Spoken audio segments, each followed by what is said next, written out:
Bonjour à toutes et à tous, je vous retrouve pour cette nouvelle table ronde sur l'événement Génération Transformant la France organisé par la Tribune depuis Montpellier Business School pour évoquer ces projets qui nous racontent demain.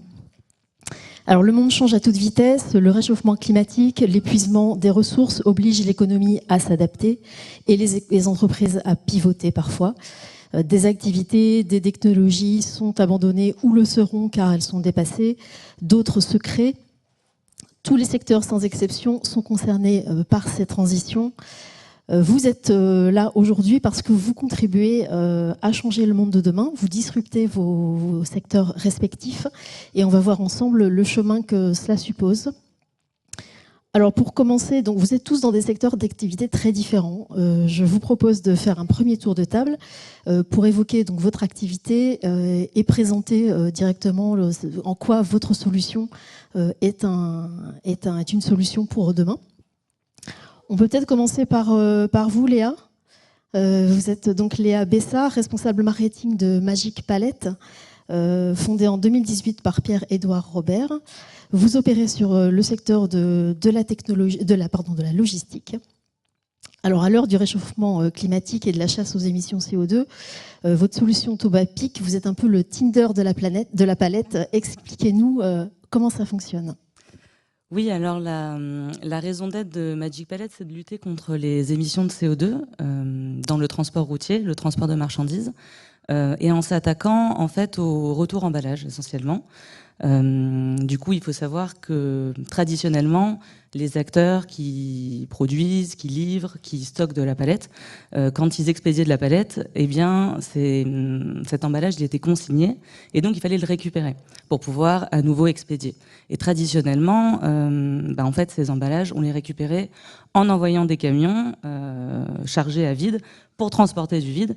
Et donc, déjà, ça ne générait aucune valeur économique. Et en plus, ça générait des millions de tonnes de CO2 chaque année.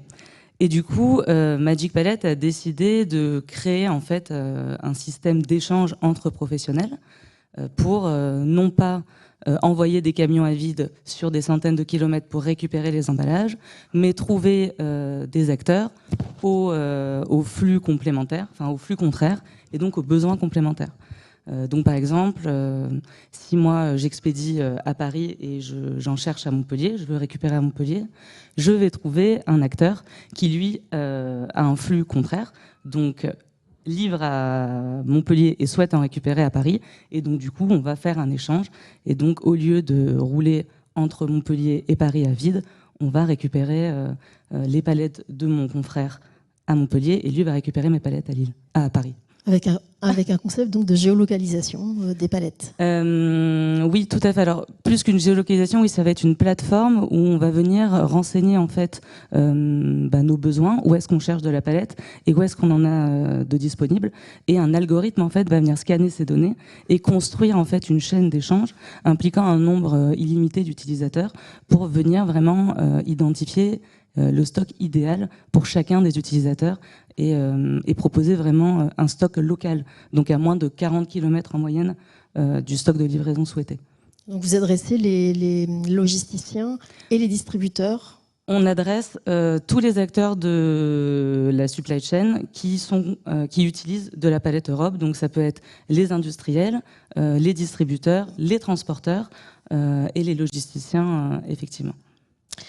Alors, rien à voir, Sébastien Payen, vous êtes ingénieur mécanique, spécialiste des nouvelles technologies et cofondateur avec Thibaut Scolac, je ne me trompe pas dans la prononciation, de Fruition Science, que vous avez fondé en 2009, d'abord aux États-Unis, avant de revenir à Montpellier. Vous êtes toujours implanté aux États-Unis. Et vous travaillez pour la vigne et en particulier donc, sur le stress hydrique de la vigne. Oui, c'est ça. Donc nous, en fait, l'objectif, c'est vraiment d'aider la viticulture à construire le futur des pratiques de la viticulture dans un contexte climatique très compliqué. Hein, on l'a évoqué aujourd'hui, et notamment raréfaction des ressources en eau. Et donc pour faire ça, on a créé une solution où on collecte beaucoup de données au vignoble, et à partir de là, on a construit un certain nombre de méthodes pour aider nos clients à irriguer afin d'améliorer qualité et rendement. en gros. Voilà. Donc c'est une plateforme que vous avez appelée 360 Viti, je crois. Oui, c'est ça. Donc en fait, il y a vraiment une plateforme technologique qui intègre toutes ces données. Et puis derrière, comme en fait au début, initialement, on a essayé d'adopter un modèle un peu traditionnel à AgTech avec plutôt un modèle de licence qu'on vendait. Et puis assez rapidement, on s'est rendu compte que le changement demandé au niveau de la pratique d'irrigation pour les viticulteurs était tel que la donnée seule ne suffisait pas à faire ce changement, à créer ce changement. Et donc pour les aider à changer, on a attaché à ce service il y a quelques années, il y a 5 ans, du conseil, du suivi pour vraiment mettre les mains dans le cambouis avec eux et les accompagner dans ce changement qui prend assez longtemps, puisque nous on est quand même sur des temps très longs, c'est l'agriculture, la viticulture, donc il n'y a rien qui se fait en moins de 3-4 ans en gros. Donc on est vraiment associé avec eux dans cette démarche pour les aider à comprendre qu'il est possible d'irriguer beaucoup moins tout en maintenant qualité et rendement et même augmenter la qualité et le rendement. Oui, on y reviendra tout à l'heure dans les freins, parce que parmi les freins que vous avez croisés, il y avait justement le comportement de vos utilisateurs, et vous nous expliquerez pourquoi. Bernard Gagné, vous êtes le fondateur et président de Biomanity, que vous avez créé en 2017. Et donc vous êtes sur un secteur pointu qui est celui des polymères hyper absorbants, que vous allez rendre plus vertueux, puisqu'aujourd'hui on utilise surtout des polymères qui sont pétro-sourcés. Tout à fait. Donc en fait la thèse de Biomanity, c'est de se positionner pour une transformation assez profonde de la chimie mondiale en fait, qui est la mère de toutes les industries. Tout ce que vous voyez ici aujourd'hui est beaucoup d'origine pétrochimique, que ce soit les cols, les plastiques, les peintures, et beaucoup de ces polymères donc sont d'origine pétrochimique. Et notre vision au départ a été, et c'est pas moi qui l'ai eu, c'est un autre fondateur, ça a été de dire, dans le contexte de l'agriculture, c'était de remplacer des polymères super absorbants. Donc ces polymères super absorbants, qu'est-ce qu'ils font? C'est, nous en tout cas ce que nous faisons, et d'autres existent, mais ils sont tous pétrochimiques aujourd'hui, c'est d'absorber avec 1 gramme de super absorbant, vous absorbez jusqu'à un demi-litre d'eau. Donc l'eau devient un gel et forme donc un réservoir d'eau. Et la thèse a été de dire, on va, à partir d'un monomère polymère, un biopolymère naturel, transformer ce biopolymère et le rendre aussi impactant, aussi performant qu'un pétrochimique, parce qu'il sera biosourcé, mais aussi biodégradable.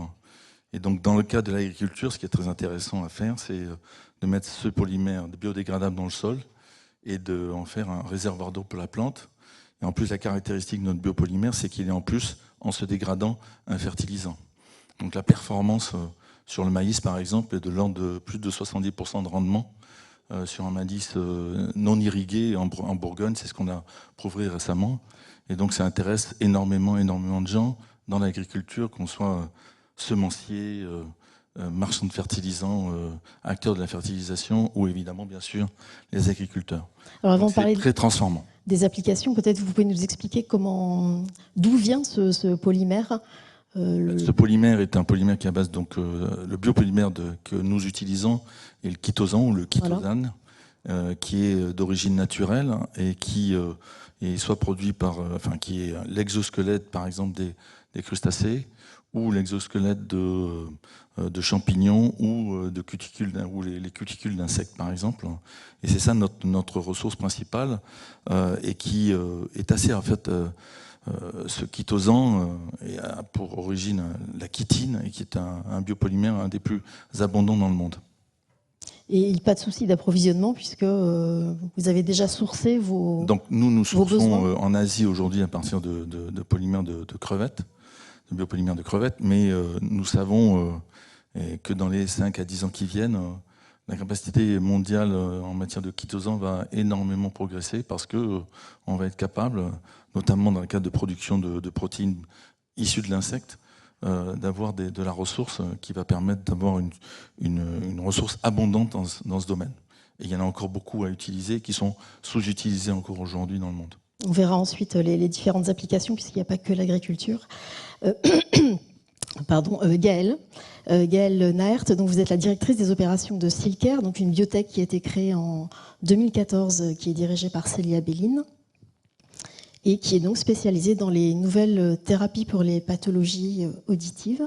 Alors expliquez-nous un peu votre parcours. Vous étiez c'était au départ une entreprise de service et vous avez légèrement pivoté aussi pour développer un portefeuille de molécules en propre. Alors exactement, à la création de Silker, en fait, elle a été créée par 3 fondatrices, dont Célia Béline, pour répondre à un besoin de santé majeur qui était la perte d'audition ou les acouphènes pour lesquels il n'y a pas de médicaments, et encore aujourd'hui il n'y a pas de médicaments approuvés. Et donc à la base, Silker a été développé avec où on arrivait à s'autofinancer en fait. Bon, on avait bien sûr des business angels aussi qui ont participé à la création, mais on arrivait à s'autofinancer en travaillant pour des tiers dans le développement du médicament ou pour évaluer les propriétés autotoxiques de certaines molécules, d'autres molécules comme les chimiothérapies par exemple. Mais ceci n'était pas suffisant. Nous, la vocation, c'était vraiment d'amener un médicament sur le marché.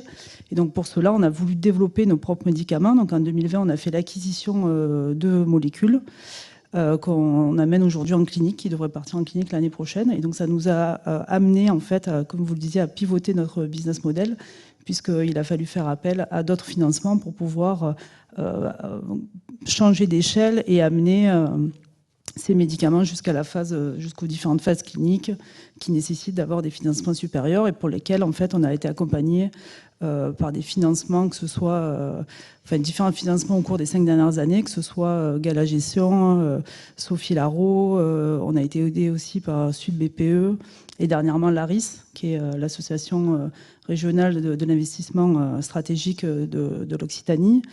Et encore, on est aidé par la BPI ou la France également, puisqu'on vient d'avoir un IDEMO qui nous permet de porter nos propres médicaments dans cette phase clinique. Et en matière d'innovation, vous travaillez actuellement sur le développement d'un modèle organoïde de l'oreille interne. Tout à fait. En fait, il nous faut trouver des modèles alternatifs pour pouvoir amener plus rapidement et de manière, on va dire, plus éthique les médicaments, les candidats potentiels à des nouveaux médicaments. Et donc pour cela, en fait, on développe un organoïde qui va consister à être une structure développée in vitro qui va pouvoir être un autre modèle de recherche. Et qui va là aussi rendre plus vertueux le développement de médicaments parce que ça pourra se substituer, je crois, à des expérimentations sur des animaux. En partie sur certaines phases. Alors ça pourra se substituer sur certaines étapes du développement du médicament, sur l'analyse de mécanismes d'action par exemple, et ça pourra aussi limiter la quantité d'autres types d'études qu'on peut utiliser qui sont considérées moins éthiques, mais qui sont néanmoins indispensables dans le développement du médicament. Alors quand on innove, on innove sur un marché préexistant, sur lequel il faudra ensuite trouver sa place. Quel était l'état de vos marchés respectifs? Peut-être vous pouvez nous expliquer directement. Je crois vous étiez, donc on est sur dans le monde, il y a 1,5 milliard de personnes qui souffrent de déficience auditive, avec une exposition en particulier des jeunes. Et vous le disiez, donc assez peu de solutions médicamenteuses sur ce sujet. Oui, donc à la création de Silker en 2014, il n'y avait clairement aucun traitement disponible, c'est encore le cas aujourd'hui. Néanmoins, il y a une molécule qui a été acceptée au niveau des États-Unis par la FDA, mais seulement pour des patients pédiatriques traités en chimiothérapie, qui devrait arriver en France.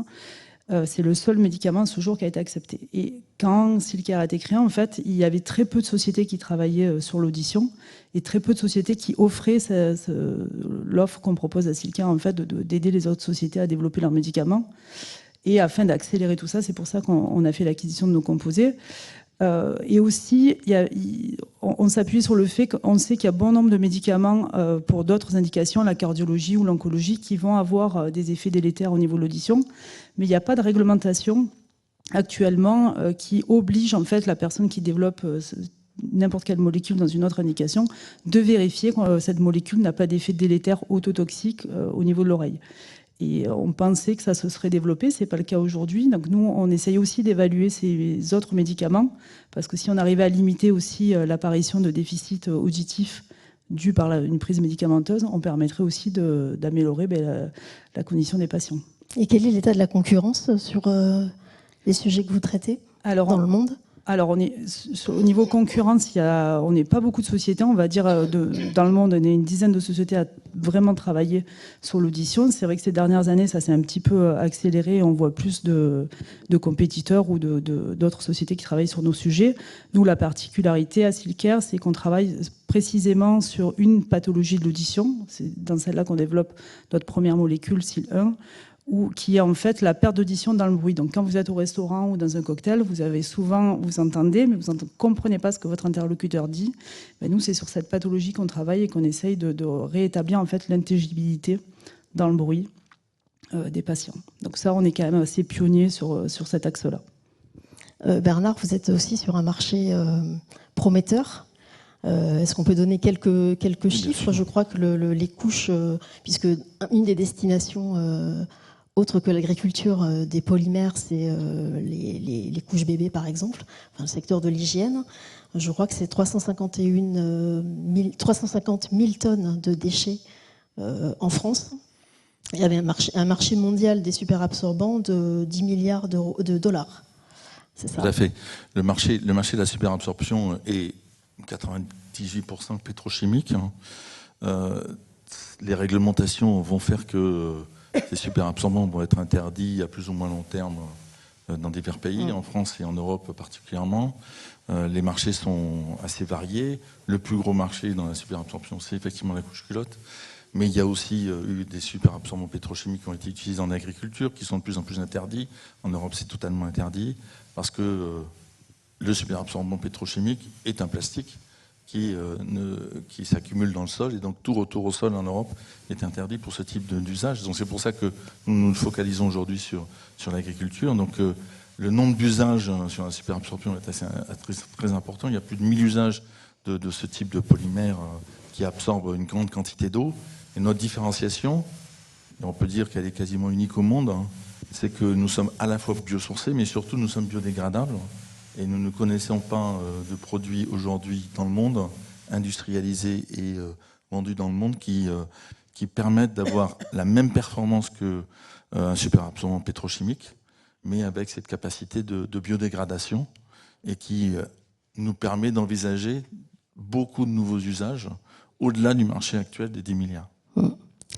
Pour rester un petit peu dans l'agriculture, Sébastien, vous êtes sur un secteur, vous l'avez dit tout à l'heure, où dans la tech, il y a beaucoup d'acteurs, mais beaucoup, je crois, qui font uniquement de la tech et qui n'associent pas le conseil. C'est ça votre valeur ajoutée sur le marché? Alors, du coup, le marché de... Je crois que votre fonds, ouais, voilà, ne fonctionne pas. Il y en a un autre là. Sur le marché de l'irrigation en viticulture, déjà un élément important, c'est que quand on a créé la société en 2008, finalement le frein principal, c'est que la plupart de nos clients, de nos prospects, ne voient pas forcément l'irrigation comme un problème dans leur process. C'est-à-dire qu'ils constatent en effet qu'ils n'arrivent pas de façon consistante à produire de la qualité et du rendement année après année. Ils n'arrivent pas, en fonction des millésimes qui sont de plus en plus compliqués à cause du changement climatique, à je dirais, gommer l'effet de ces variations. Mais pour eux, le problème, ce n'est pas l'irrigation, ou en tout cas, ce n'est pas la surirrigation. C'est-à-dire que souvent, un viticulteur, quand il a un doute sur l'irrigation, il va se dire, de toute façon, il vaut mieux irriguer que ne pas irriguer. Et donc, nous, on est vraiment sur ce segment à essayer déjà d'expliquer, de faire comprendre que l'irrigation, la surirrigation, c'est un problème, et c'est ça qui provoque en fait les variations de production d'une année sur l'autre, les variations de rendement et les variations de qualité. Et donc, à partir de là, donc du coup, quand on a créé la société en 2008-2009, au niveau du marché, les concurrents qu'on a, c'est soit les consultants traditionnels qui, eux, ont une façon très simple de faire le conseil, c'est-à-dire qu'ils vont dans le vignoble une fois par semaine, ils marchent le vignoble, comme ils disent, avec le client, et puis à partir de là, ils proposent une stratégie d'irrigation.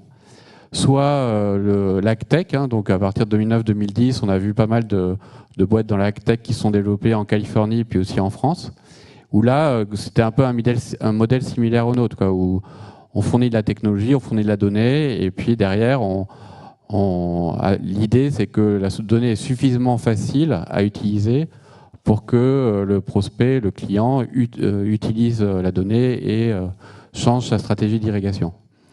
Et donc nous, on s'est positionné vraiment entre les deux à partir de 2020, en faisant en même temps de la captation de données au vignoble et en faisant du conseil, mais du conseil complètement dématérialisé. En fait, on se déplace très peu chez nos clients. Et c'est vraiment en analysant nos données et en parlant avec eux régulièrement qu'on les aide à irriguer avec des résultats qui sont assez extraordinaires, puisqu'on économise en moyenne 50% d'eau, tout en maintenant la qualité et en augmentant, enfin maintenant le rendement et augmentant la qualité. Vous avez commencé par les États-Unis, notamment en Californie, où ils ont touché du doigt la sécheresse un peu plus tôt que nous. Et du coup, les viticulteurs travaillent l'irrigation d'une manière différente en France que la France, par exemple, qui est un marché plus compliqué pour vous.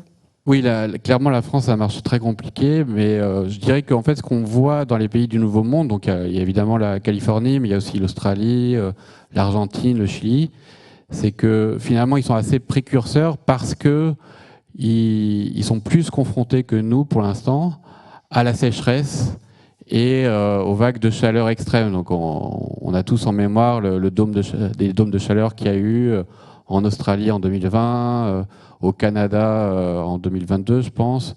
Donc, en fait, comme ils sont confrontés à des phénomènes extrêmes, c'est vrai qu'il y a plus de pression au niveau de la gestion de la ressource et de l'eau. Et donc, ça fait plus longtemps qu'ils irriguent finalement que nous.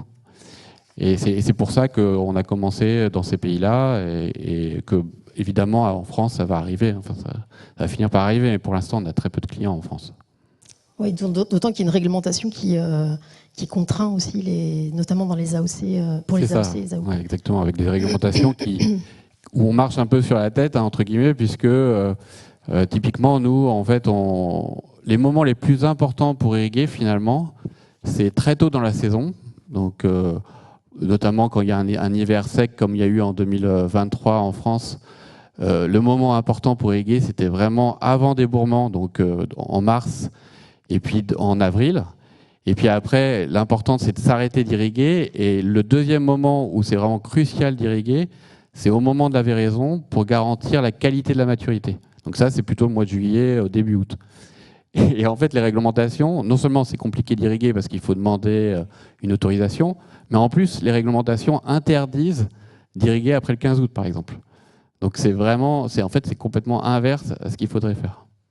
Est-ce qu'au-delà de la réglementation, vous avez l'impression que les viticulteurs, eux, sont de plus en plus quand même sensibles à votre...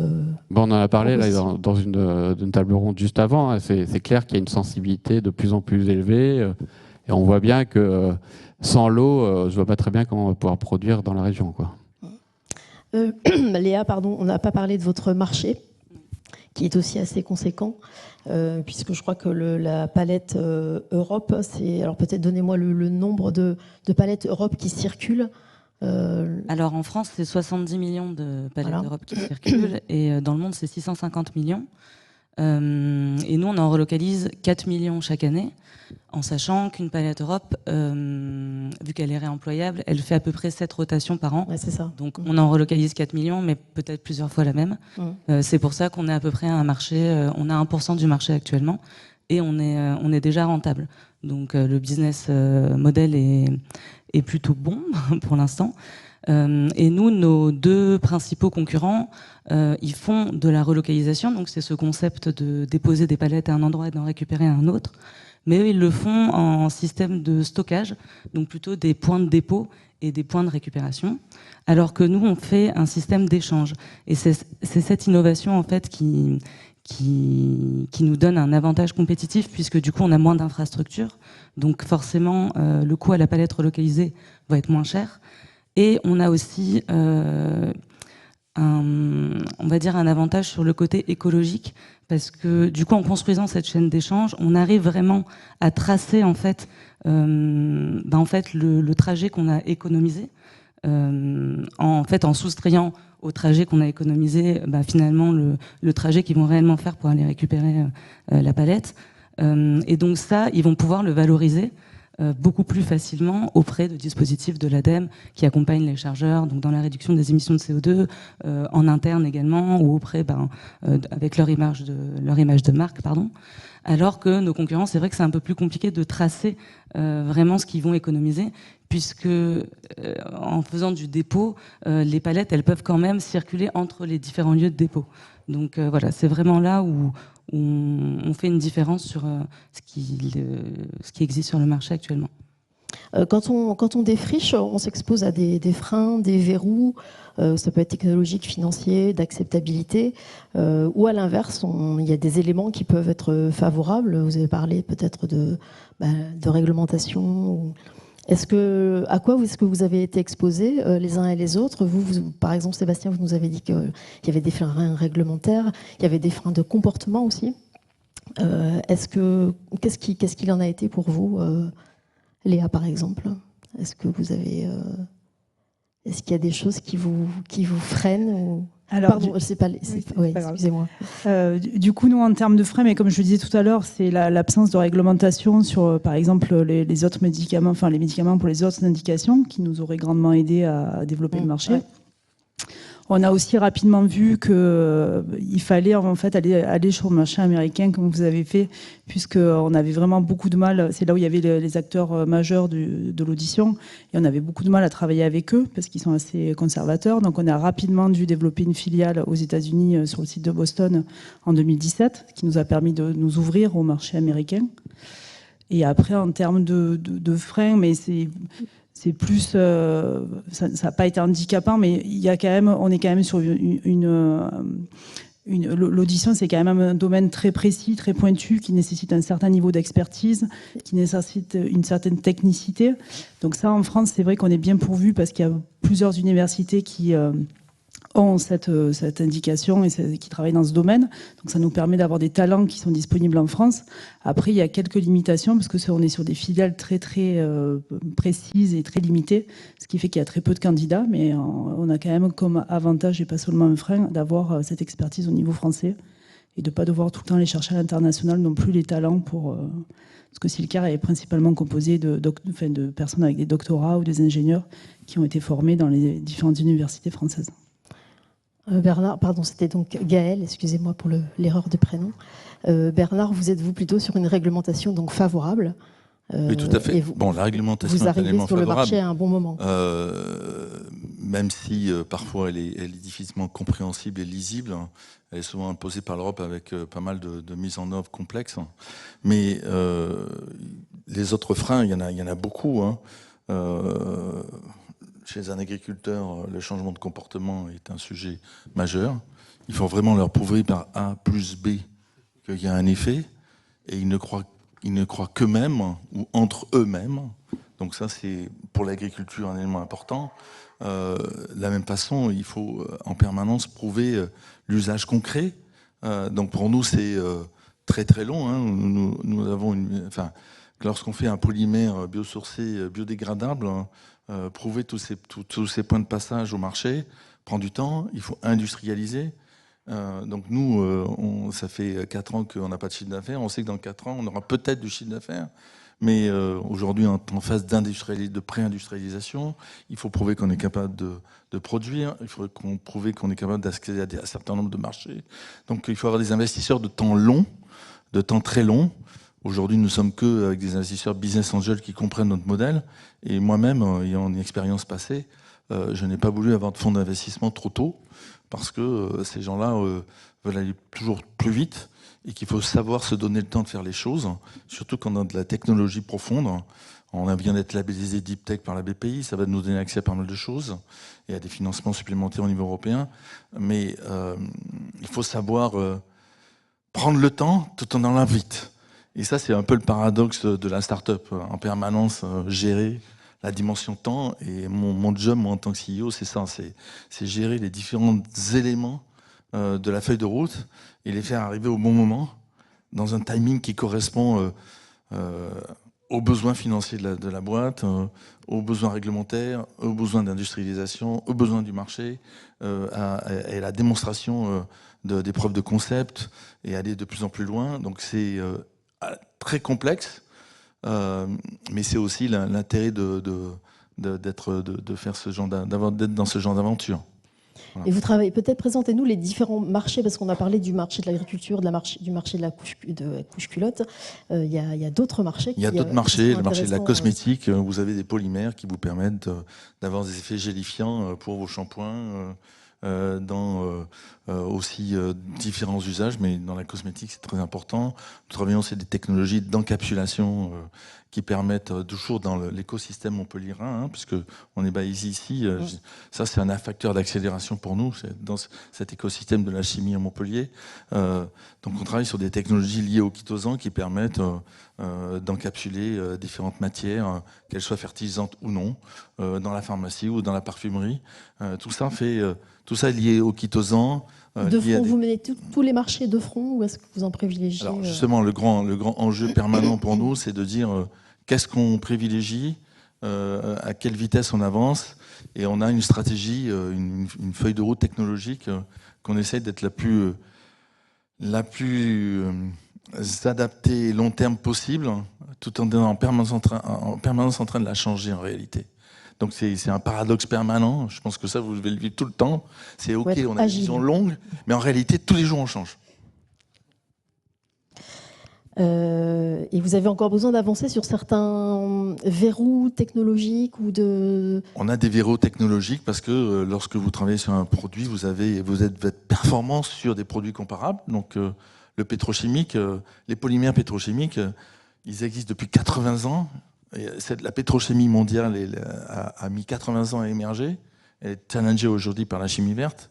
Il faudra probablement 80 ans pour avoir une chimie verte qui va remplacer peut-être 60-70% de la pétrochimie mondiale. Mais notamment sur la question de la vitesse d'absorption, c'est ça On a une problématique de vitesse d'absorption, de résistance mécanique, de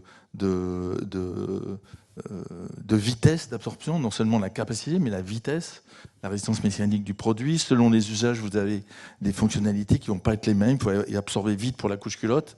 En agriculture, la vitesse d'absorption n'est pas aussi un sujet majeur, puisque si vous mettez votre produit qui va se biodégrader sur 8 à 10 mois ou 12 mois, le temps d'absorption n'est pas forcément un point important. Par contre, la capacité de rétention, de résister à la pression dans un sol, tout ça a des impacts qui nécessitent d'adapter en fait à chaque marché une formulation qui aujourd'hui est encore, on va dire, à 80% générique et pas totalement adaptée. Donc c'est un énorme travail. Donc on invente, ce que je disais tout à l'heure, on invente la chimie de demain, qui est la mère de toutes les industries en fait. Et c'est ça notre projet est très long, il a un impact considérable. Et on a au cœur d'ailleurs et je fais le lien avec Scope 3 tout à l'heure, on a à cœur d'avoir, pour moi, si je suis de son projet, c'est pas simplement pour l'impact du produit, mais c'est aussi avoir une entreprise qui est réfléchie à l'impact en permanence sur tout ce qu'elle fait, avec les équipes, et avec la façon dont on achète, la façon dont on construit notre laboratoire, etc., ou notre future usine. C'est des éléments très importants pour nous et qui en fait, met ensemble toute l'équipe, que ce soit les jeunes chercheurs qu'on a avec nous, ou les fondateurs, ou nos business angels et nos investisseurs. Donc on ne va pas prendre n'importe quel investisseur. Sébastien, il y a d'autres applications envisagées sur d'autres cultures que la viticulture? Alors, en effet, on peut tout à fait imaginer d'aller vers d'autres cultures, notamment les cultures pérennes, l'arboriculture de façon générale. Pour être honnête, nous, on continue à se focaliser à 99% sur la viticulture parce que, comme vous le disiez, les temps sont hyper longs. 5 ans, c'est du court terme, 10 ans, c'est du moyen terme, et au-delà de 10 ans, c'est du long terme. Donc, je serai probablement à la retraite quand on sera dominant sur l'arboriculture. Donc, oui, on s'y intéresse, mais dans un horizon 5-10 ans, clairement, c'est la viticulture pour nous qui est important. La viticulture a beaucoup de valeur ajoutée. Exactement. Et puis, je pense qu'il y a quand même un marché mondial important, même si à l'heure actuelle, la conjoncture est quand même assez dramatique au niveau du vin. C'est vrai. En France et à l'étranger, en fait, c'est impressionnant. C'est vraiment mondial. Sachant qu'au niveau des freins, peut-être un élément intéressant qui n'a pas été trop dit, c'est que nous, on a aussi la dimension changement climatique et puis millésime et catastrophe climatique. Et donc nous, c'est pour ça aussi qu'on est résolument international, c'est que si on pariait tout sur la France ou tout sur les États-Unis, ça serait potentiellement un gros risque, parce qu'on voit bien que, par exemple, en 2019, il y a eu une énorme vague de gel en France et 25% du rendement français a été perdu à cause de cette vague de gel. Et puis, dans d'autres années, en Californie, il y a eu des très grands feux en Californie qui ont pas mal ruiné aussi le potentiel qualitatif des vignobles. Donc, être international, c'est un moyen pour nous aussi de diversifier le risque et de s'assurer que d'une année sur l'autre, on ne va pas avoir un gros problème, quoi. Est-ce que vous avez des verrous technologiques ou est-ce qu'il y a par exemple, l'intelligence artificielle? Est-ce que c'est un sujet sur lequel vous travaillez déjà? Alors nous, en fait, ce qu'il faut savoir, c'est qu'en agriculture, on accumule finalement très très peu de données. Hein. C'est pas du e-commerce ou par exemple la medtech où on accumule des gigas et des gigas de données très très rapidement. Nous, c'est une donnée par heure. C'est un peu le maximum qui est intéressant finalement. Aller à la minute ou même au quart d'heure, c'est pas si intéressant que ça. Et donc nous, finalement, là aussi, on est sur des temps longs. Je dirais qu'après 15 ans de création de boîtes, là, en effet, on voit qu'on commence à avoir des volumes de données qui sont intéressants. Et donc, c'est un des enjeux pour nous dans les 5 prochaines années, c'est vraiment de miner un petit peu toutes ces données et de commencer à proposer des solutions qui sont un peu basées sur l'apprentissage qu'on aura fait de ces données. Mais franchement, ça commence juste, en fait. Je dirais qu'avant, on n'avait pas vraiment les volumes pour faire ça de façon correcte. Léa, vous, sur votre marché, donc vous vous êtes attaqué à la palette, mais pas seulement. Je crois que vous avez d'autres applications en cours et voire à venir, notamment sur tous les supports de manutention, en fait. Oui, alors j'aimerais rebondir sur ce que vous venez de dire, parce qu'effectivement, nous aussi, la donnée, c'était un frein, Ouais. parce qu'en fait, nos prospects avaient du mal à identifier les opportunités de relocalisation qui s'offraient à eux, et donc, s'ils ne pouvaient pas les identifier, ils ne pouvaient pas les activer. Et du coup, on a créé un outil de gestion, en fait, qui s'ouvre à tous les emballages, justement pour les aider, en fait, à collecter cette donnée, à la consolider, et du coup à pouvoir identifier ces opportunités de relocalisation pour ensuite relocaliser. Et donc du coup ça a été un frein qu'on a solutionné justement avec cet outil de gestion qui s'ouvre à tous les emballages industriels, parce qu'aussi on a vocation à s'ouvrir à d'autres emballages aussi sur la relocalisation. Après, comme le disait la cofondatrice de Scope 3 un peu plus tôt, il faut être réaliste, il faut aussi le faire au bon moment, et donc voilà, il faut aussi qu'on gagne en expérience et qu'on se solidifie déjà sur le territoire français et sur ce qu'on sait faire avec la palette Europe, et une fois qu'on sera solide à ce niveau-là, on pourra ouvrir, étendre à l'international en choisissant d'abord les bons pays. On pense d'abord au Benelux et aussi à la Pologne, parce que la Pologne c'est un grand centre carrefour logistique. Voilà, donc, et ensuite, quel emballage aller chercher? Voilà, il va falloir discuter avec nos utilisateurs pour voir eux en interne qu'est-ce qui est intéressant d'aller déployer. Donc voilà, ce sont pour l'instant des réflexions, mais voilà, oui, on y pense. Pour terminer, peut-être on peut évoquer le volet compétences. Quand on est là aussi, quand on défriche, on peut être amené à manquer de compétences, à avoir un décalage entre les besoins et les compétences qui arrivent sur le marché.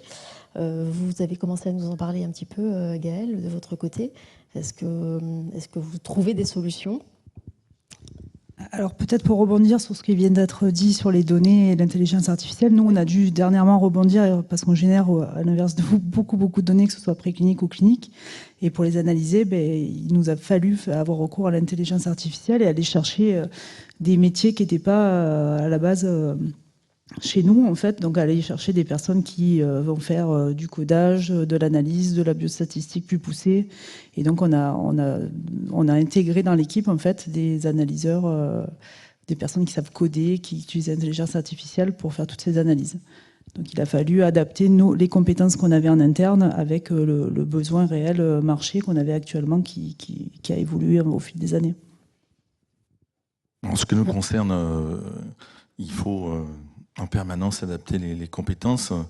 Et on est parti de la chimie avec un écosystème montpelliérain qui est quand même assez puissant, la biologie, On est en train d'agréger des compétences agronomiques pour notre partie agriculture.